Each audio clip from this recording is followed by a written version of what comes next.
Namaskar. Hello and welcome to 𝗤𝙤𝙤 440. Sree Iyer App is joining me as we discuss events across the world. Very important developments. Again, Trump has won the Iowa primaries of the Republican Party and Vivek Ramaswamy has quit the presidential race and has supported Trump. What does this mean for Indian Americans? And many more things. I request all of you to please like this video, and if you have not subscribed to our channel, do subscribe to our channel. Now let's welcome Sree Iyer App. Sree Iyer ji, namaskar and welcome to P Guru's channel. How are you, sir? Namaskar and good morning, good evening to you. How are you, sir? I'm doing very well. How about yourself? I'm doing well, sir. The most important takeaway about what happened in the Iowa primaries, it was a straw poll. It's not a real poll. People caucus in various high school auditoriums, and then groups are formed, and then they count the number of people who are in each group. And depending on which group has the highest number of people, that group is deemed to have won. I mean, they actually tabulate the number of votes. And then everything, this was a big giant screen where they were adding all these things. And looks like Trump has won close to 50% of the vote. And Vivek Ramaswamy didn't make that well. Unfortunately, he tried really hard. Sir, quick 2 seconds on what happened. Where do you see this thing? Is there a hint about who Trump's running mate's going to be? Well, I think first and foremost, in 2 seconds, I think the poll clearly indicates, at least within the context of Iowa, Trump is the lead candidate. He has been leading in a number of polls that is taking place across United States. Biden's numbers is dipping. And Iowa just reaffirmed his status as the primary candidate, which is one of the reasons why there is so much of all the hullabaloo that is going on in the United States. So he's clearly the lead.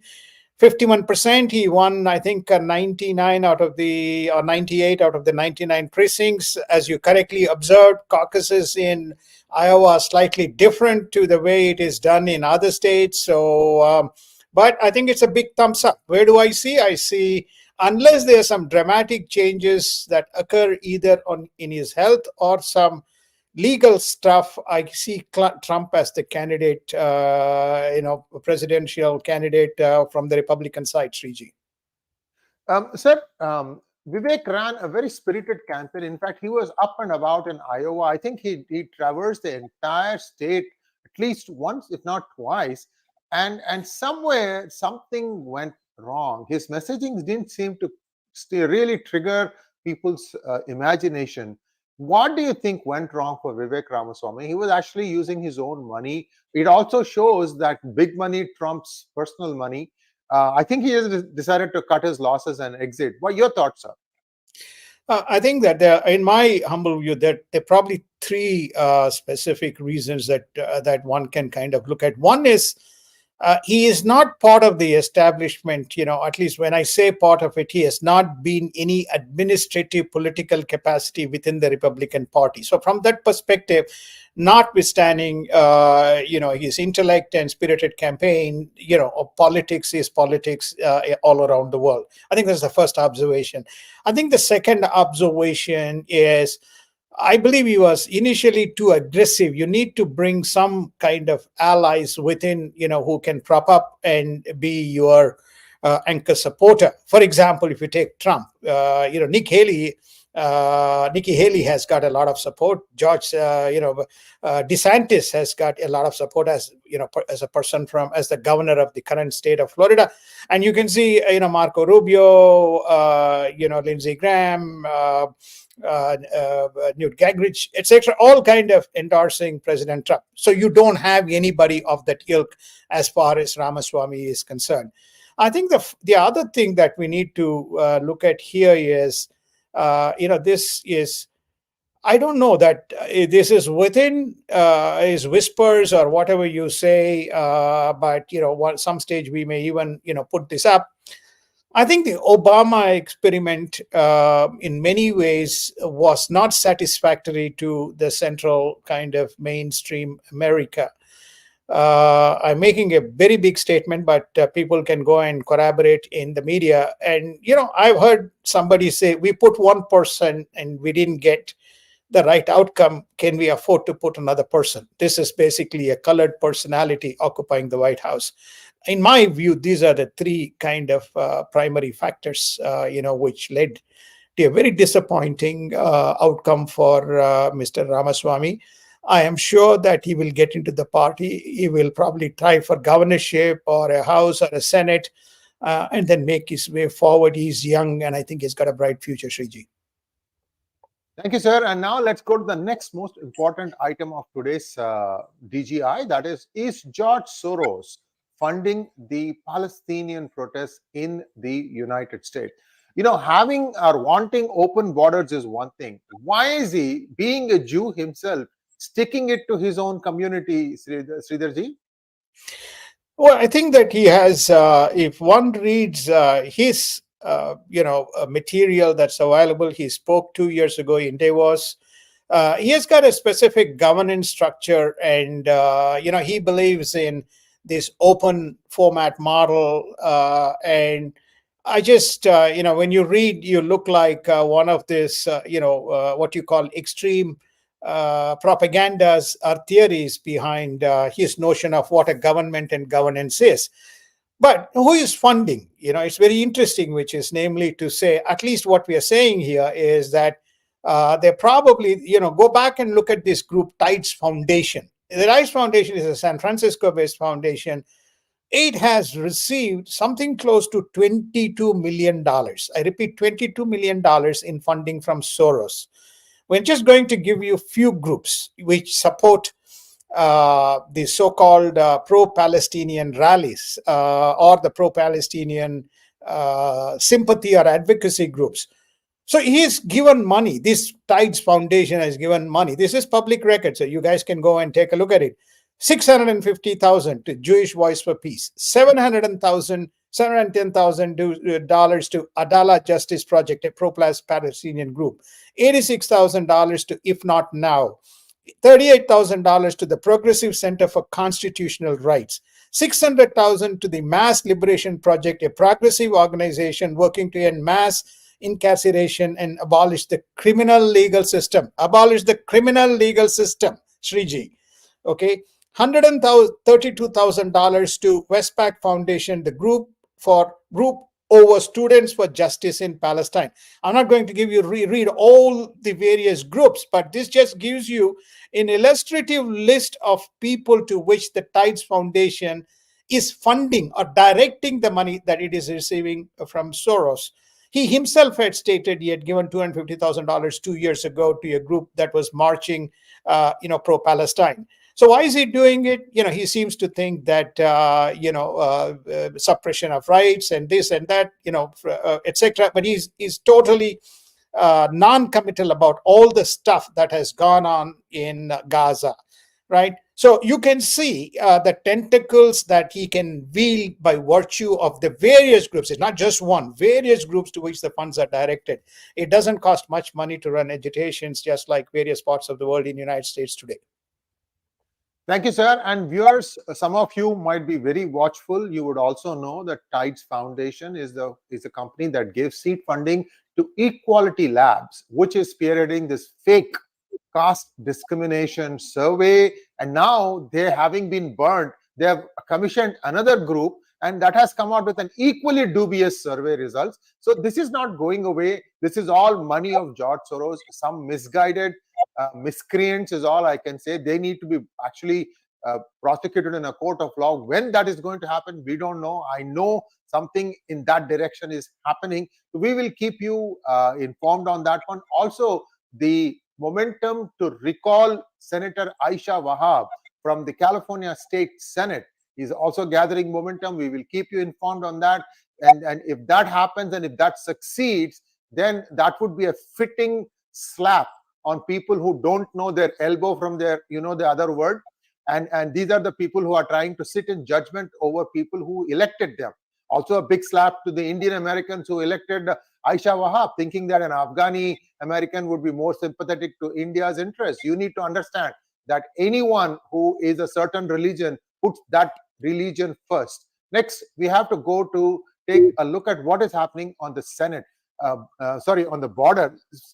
Sridharji, before we go to this Senate border deal, there is a tussle going on in Texas. I am hearing that the state guard is now preventing the customs and border protection from even going near the fence, and they are saying, at least in a place called Eagle Pass, nobody gets in. Sir, what is the latest on that? I think the Supreme Court is hearing that one, isn't it? The SCOTUS is hearing that case.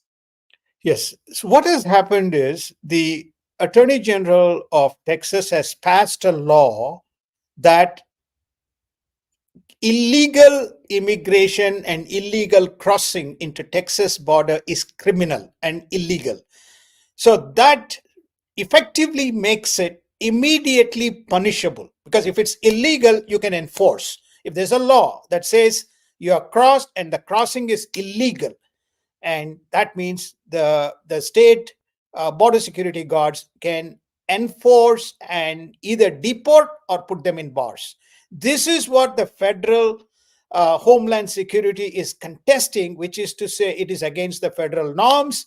And so therefore this law that Texas has passed is illegal, and hence the battle lines have drawn up, and it has gone to Supreme Court saying the state law of Texas is null and void.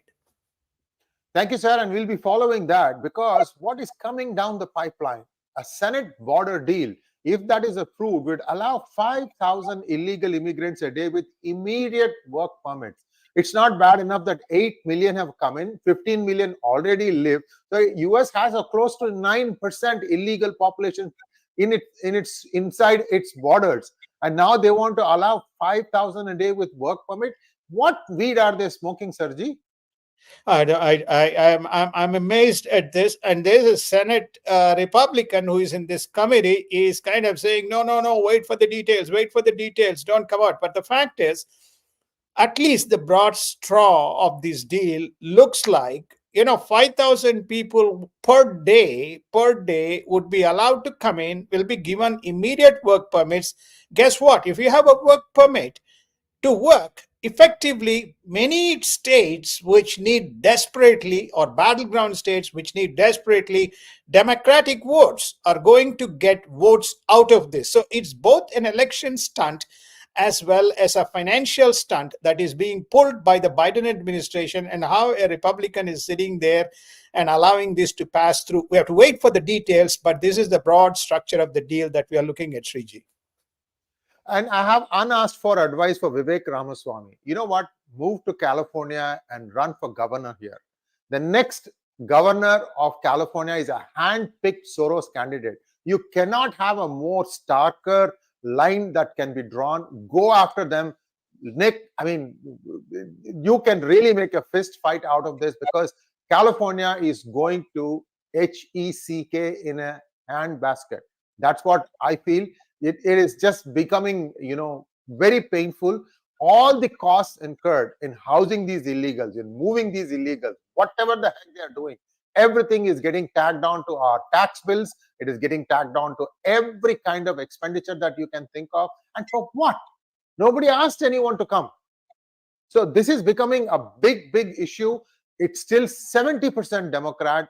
I don't know if Vivek will be listening to this. He'll say, I've already burnt a hole through my savings. I don't want to risk this. But your best chance to make a splash in the national landscape is to take on a state like California, which is so abjectly blue. It doesn't even know that it is blue. I mean, it's time that somebody fired their imagination, saying what is going on is wrong. Because many people are grumbling, but they are not grumbling enough to vote away from the Democrat. That's the challenge. Anyway, this is my rant. Let's go on to Hamas-Israel war. Sir, Iran is, doing this proxy war. I'm also hearing that there was an attack on US base in Iraq, and the IRGC has claimed, or at least people are saying that it was IRGC which did that. We don't know the fatalities there. In fact, the US media has completely blanketed this, of which I'm very surprised. Sridharji, maybe you can tell a little bit about what is going on about Iran's role as it's becoming more and more clear. We were one of the first ones to say IRGC is now embedded in many of these groups. And Israel has confirmed that in Hamas, they have seen IRGC footprint. Hezbollah, they have seen IRGC footprint. Now, Iraq. Sir, this is madness. Why is Iran doing this? Well, I think that a number of people have asked the same question. And I think if we divide this into these Shia states and Sunni states, you have seen as part of the West Asia Peace Accord, the Sunni states did a deal with Israel, broaden the trade, etc. Whereas if you flip the coin to the other side, which is the Shia states led by Iran, it has taken this antagonistic approach in terms of the very existence of Israel is anathema to, it seems to be, to Iran and a broad set of people. That includes Lebanon, that includes the Palestine, that includes Gaza, Hamas in Gaza, that includes reclusive groups within Iraq. So if you draw the map and then you paint a picture, Iran, Iraq, Lebanon, parts of Syria, then moving all the way into Israel, and then the adjacent Palestine and Jordan, these particular blocks is where Iran has concentrated and go further to, if I say further to the east, then you have Yemen. A small segment is the Shia population, which are the Houthis. So there seems to be a broad agenda of the Iran to control the narrative and establish to the Muslim world or the Islamic world that they are the champions and they are leading this great agitation against the Satan, as they would call it. So that is a significant kind of leadership that Iran has taken, and it is investing its political capital as well as its economics behind this unfortunate agenda, which we called it as self-destruction, Sree. Thank you, sir. And now I'm also hearing, or we are seeing, that China seems to be the main beneficiary of the illegal crude coming out of Iran. Sir, Iran has, it's probably putting it out through one of its ports. It's not exactly inside the, danger zone, if you Hormuz Strait and things like that. Now, where is the illegality in this, sir? Could you unpack it for us? Okay, so I just jotted down some notes, so which I will kind of try to walk you through. Okay, so it's called as what they call as the dark fleet, or the politicians, the Republicans in the House would like to call it as the ghost armada. Okay, these are a whole bunch of ships which are sailing around the Red Sea and so on and so forth. How do they do it? There are about 400 to 600 ships. These are older than the traditional vessels, and they switch off their location equipment or they obfuscate their location. Okay, this is the tactics. And then what they do, they engage in what they call flag hopping. What's flag hopping? There are countries which rent the flag. The countries that rent the flag are like Cameroon, Cook Islands, Gabon. They license it. So you go and register, they're licensed, and you see these flags flying on this kind of vessels whose tracking is questionable. They load, unload in locations which again are not trackable, but pretty much ferrying the Iranian oil. Okay. Then Panama is another kind of place which has got such a huge fleet of the naval vessels. It's very hard for them to manage. Some of these ships are also ferrying the sanctioned oil whose flags are yet registered or yet to be registered or never registered. So there are about 800 plus ships that are within Panama, and quite a few of them have this kind of illegal capacity. So this is what the US congressional leadership has pointed out, which is to say it is a well-kept secret. It is known. If you want further details, they have stated to Mr. Blinken, if you go back to 2019, Iran was ferrying between 400 to 600,000 barrels a day. Today, they are ferrying 2.4 million barrels a day. 2.4 million barrels a day. Where is this oil going? This oil is going to China and getting loaded in high seas by these ships. Some of them get caught. like the one you probably know the name. It ends with Rajan. That's one of such vessels. So this is the mechanism that Iran has successfully used in ferrying illegal sanctioned oil, and that is what is funding the Iranian war machine. One. Second, probably next time we'll play this video. If you recall, Biden administration released $7 billion of frozen funds, which was locked in Qatar. Those funds are being ferried out, and they were meant to be for medical and other forms of assistance. It's not trackable as to where that money is going, Sree. So this is where Iran is funding its war machine. Thank you so much, sir. And viewers, those of you who would like to donate to our program, there's a lot of research that goes into it. We are the first ones to call this out. And by the way, I'm going to give you some more data on this.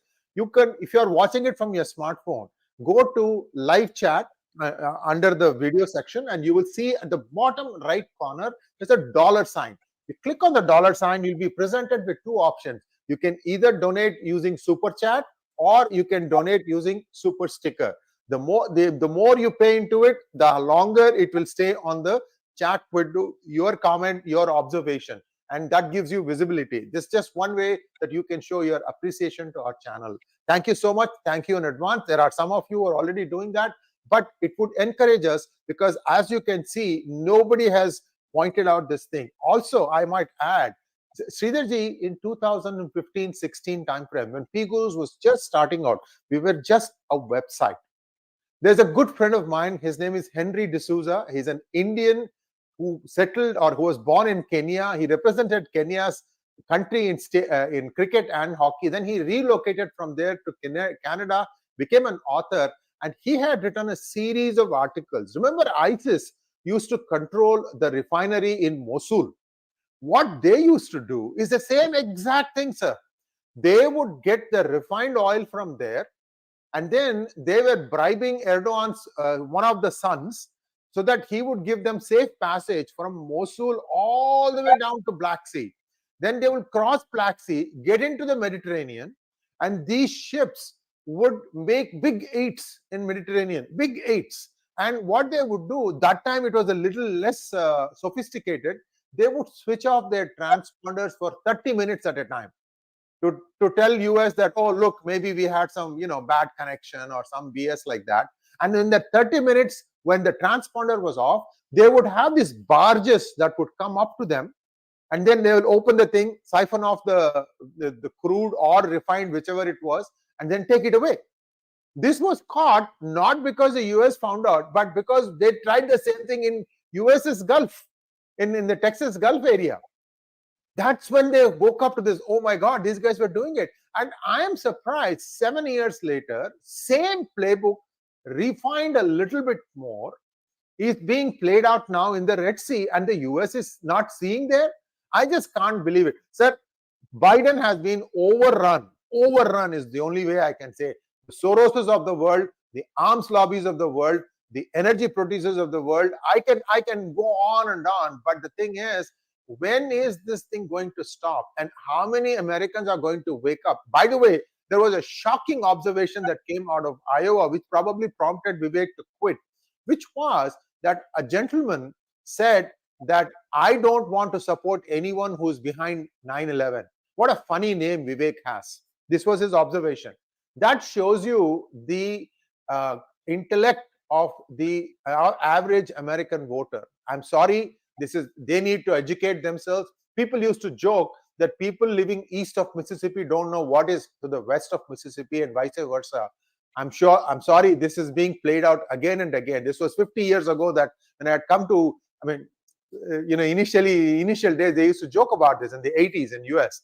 I'm sure, things have improved with social media, but this is the shocking amount of ignorance that people are having. That probably is one of the reasons why what prompted him. He said, why am I busting my chops like this, spending my own money, when they can't even differentiate between an Indian and a terrorist? And somebody actually trotted out the statistics. 41 Indians died in the 9/11 incident. 41 Indians died. 0 Indians were involved in this attack. and yet people get blamed for that. That's very, very sad. Ignorance at its highest, sir. Anyway, I stop my rant now. So this is something that US can stop. And China, how is it paying for it, Sridharji? I thought China has run out of foreign exchange also. Well, I think that is beyond the scope of the discussion here, but I'm sure that the Chinese have interesting ways to look after their Iranian friends. And of course, the funding is taking place. Without funding, Iranians are not going to supply. So I think that it's a finely organized and arranged kind of transaction. Remember, some of the renminbi transactions are not kind of recorded. How is renminbi Russian ruble transactions, all of it is recorded, so is it all transparent? Do we know all the trades? No, the answer is no, Sriji. So I think this is the reason why this whole de-dollarization agenda, I am sorry, I keep going the opposite way, picks up, because nobody wants transparency. Nobody wants a recorded system of trades and transactions, and they want to divert and use currencies which is not fully recognized either within the context of globality. So these kinds of things, people crib about crypto. What will happen if you have a non-enforceable trade exchange system is brought into place? Chaos. Sridharji, this is what I heard, and I'm sure you are more aware of this than me. Iran is getting some kind of a renminbi bond which is backed by gold. In other words, Iran can choose to get paid in gold or in these renminbi bonds, which will give a certain amount of interest. And I believe Iran has actually tried it out, and they have got some gold in exchange for the payment. But the point, I think, is this is how 1971 Nixon said no more gold backing US dollar. So this could be a beginning of a Ponzi scheme. If China says after some time saying that no, we will only give you 10% in gold, the remaining 90% you have to buy the renminbi bonds, and if they keep printing 4 notes with the same serial number, who's going to take the renminbi? It's a joke. Renminbi is a joke. It is. The central bank of China is printing 4 copies.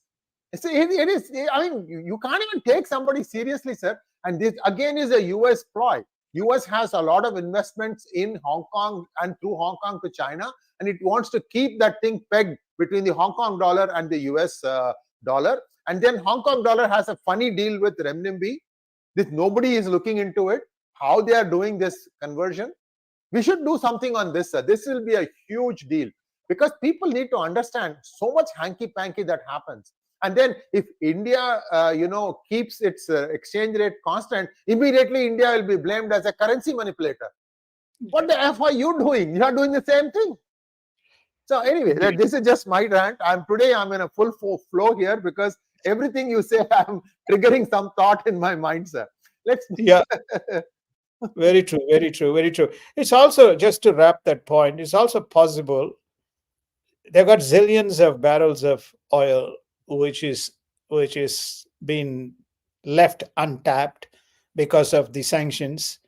They can sell pots of it for a fraction, incur loss to fund the war.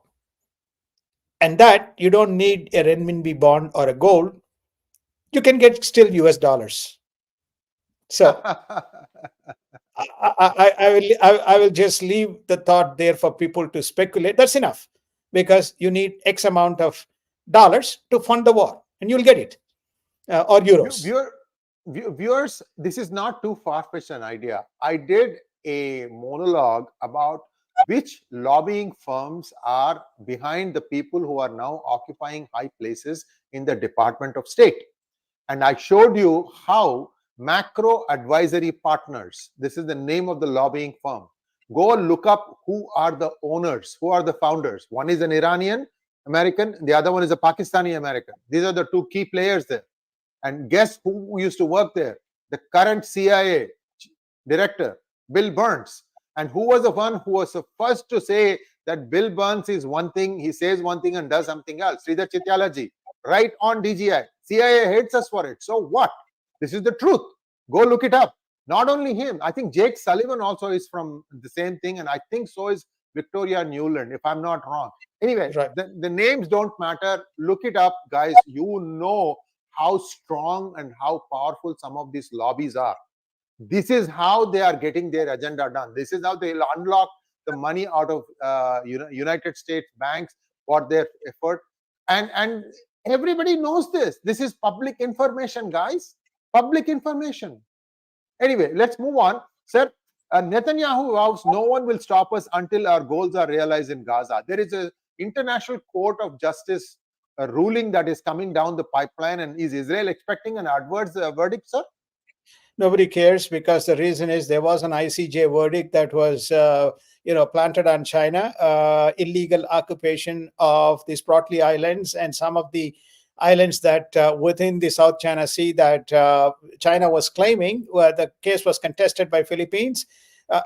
China said, I don't agree to ICJ. I'm not obligated to follow the judgment. So that's what is going to happen, because the ICJ is the pro and anti is divided into two camps. The camps which is supporting South Africa are some of the African nations and mostly Arab nations. Whereas in the case of most of the Western nations have basically said this is a hogwash, and they're not going to support any outcome from ICJ. So this is watershed movement. It will also pass, Sree. And viewers, the DPP candidate may have won the presidential election, but in the legislative assembly, the majority is still not fixed. The KMT, which is, I think, a little bit pro-China leaning, has 52. The DPP has 51. And now what the TPP will do will determine how things will be run in Taiwan. Sir, your thoughts? So I think so DPP is not going to get what we call a free check or a free ride. It has to work, and I think it believes it has ways by which it can work with TPP more than it can work with Kuomintang party. So a coalition governance and much more collaborative approach is going to take Taiwan forward rather than unilateral model that prevailed until which is anti-China approach under DPP, Sree. Sir, this Taipei-based Chinese National Association of Industry and Commerce, how much of an influence does it have? Well, it is a mouthpiece. It has business interests in China. It's obviously it's a representative office. It can say what it wants to say, but at the end of the day, the businesses have already started diversifying their footprint. TSMC is an example around the world. So I think you will begin to see, more and more distribution of Taiwan's businesses and diversification, and India also may be one of the beneficiaries as a result of it. The next point that we are touching on will elaborate as to how this could happen. Sir, please go ahead, sir. This is something new. I did not even know that these two resolutions were passed by the House of Representatives, sir. Talk to us a little bit more about what is. It was actually passed on January 14th, 2024. Oh, Okay, so the House of passed two important resolutions. One is called the Non-Discrimination Act of 2023. Non-discrimination Act. You can't use this Chinese bandwagon and discriminate in any decisions. What are the discriminations? You are not eligible to be a member of CPTPP. You are not supposed to be a member of Asia Pacific Forum. You're not allowed to be a member of World Bank. This is what it is. The second is what they call PROTECT. Pressure regulatory organizations to end Chinese threats. China denied assistance and aid from both World Bank and IMF to Taiwan. It basically said it doesn't qualify. So these are only two, financial bodies. What the U.S. House of Representatives have passed is all major financial international bodies, including United Nations. China should not have a voice to threaten Taiwan. Taiwan should have a voice and a seat at the table. Very important developments. That this will help if United States enforces and takes a strong position, unlike what they've done with Iran, Sree.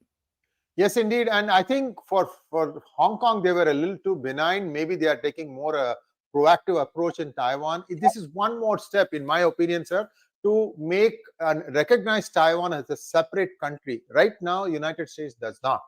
Remember that, guys. And that's why there was such a hullabaloo when Nancy Pelosi, along with some congressmen and women, went to Taiwan. There was a big deal because China felt that they are not supposed to do that. Anyway, they did it anyway.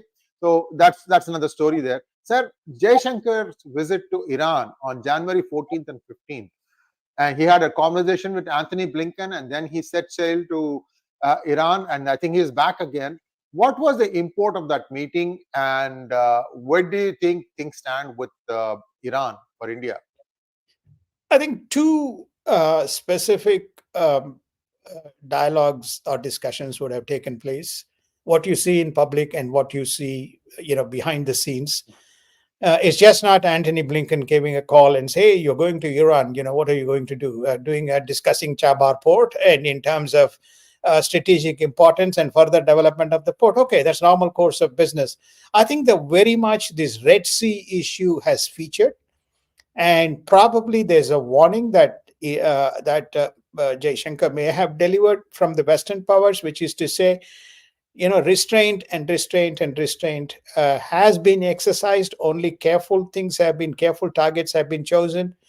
It is quite conceivable that much more aggravated action is coming. So I think it's time that Iran doesn't threaten the world with its actions. I think that seems to be the background discussion that may be happening, what happened between the two foreign ministers, Sree. But other than the further investment and expansion of activities into that northern corridor, as well as the development of the Chabahar port.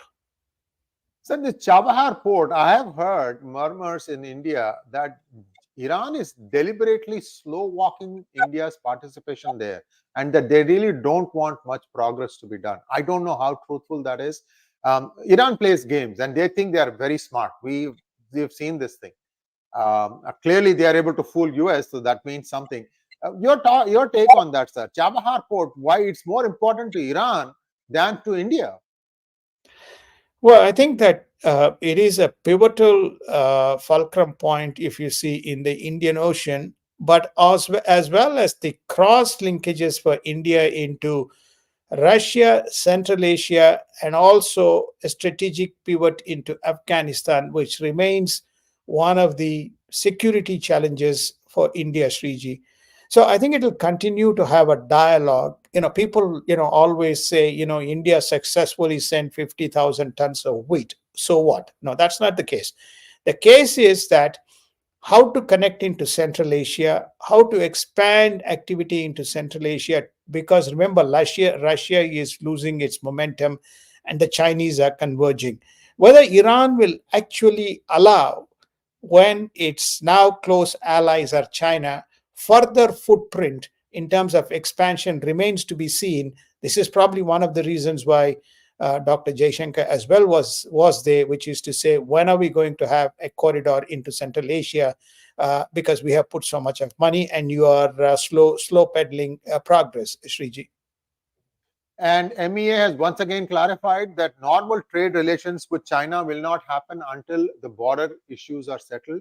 And I think one of the things that India is slowly doing in the border talks, I'm told, Sridharji, is they are actually reopening some of the moves that China did as way back as in 1993. The salami tactics of gobbling up land, China has been doing it for a long time. Now India is saying no, even this we have to discuss. So all these ongoing discussions, every 2 months they meet and talk. China is getting flustered because they are unable to push back at India, and this is what I'm hearing from the grapevine, sir. I don't know what you have heard, but India is really putting pressure on China. You have to vacate all these places that you occupied. I don't know, is it true, sir?